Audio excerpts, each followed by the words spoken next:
heard a little bit of you going, so cut that out. Where is it? Journalism master's students from the University of Southern California worked with young adults in Paarl, South Africa, as part of a radio production workshop.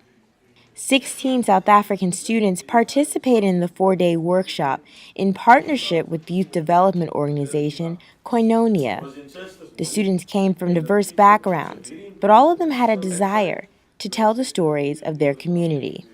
I'm quite excited. Yeah, I'm quite excited, but there is an element of nerves, but not so much. I think I'll be able to do good. The students were broken up into teams to report around the themes of children and youth, health and wellness, joys and pain, and humor and laughter in the community.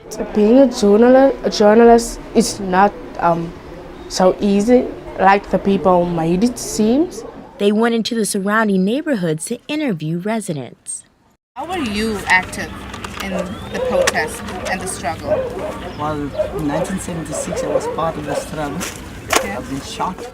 My favorite part of the weekend was when I felt like a real journalist, when we went out into the field and did real life interviews.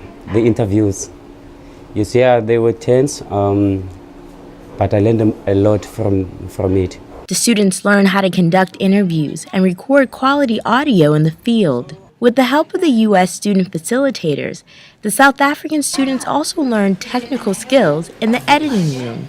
I learned something new about myself that I didn't know, that I can work so hard under pressure, and that was great. At the end of the workshop, the students produced 5-minute radio pieces that centered around Youth Day of the community.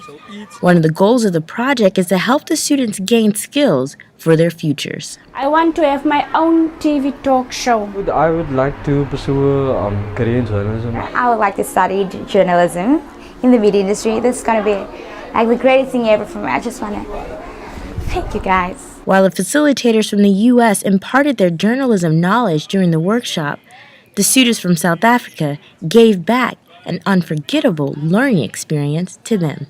2, 3. Yay!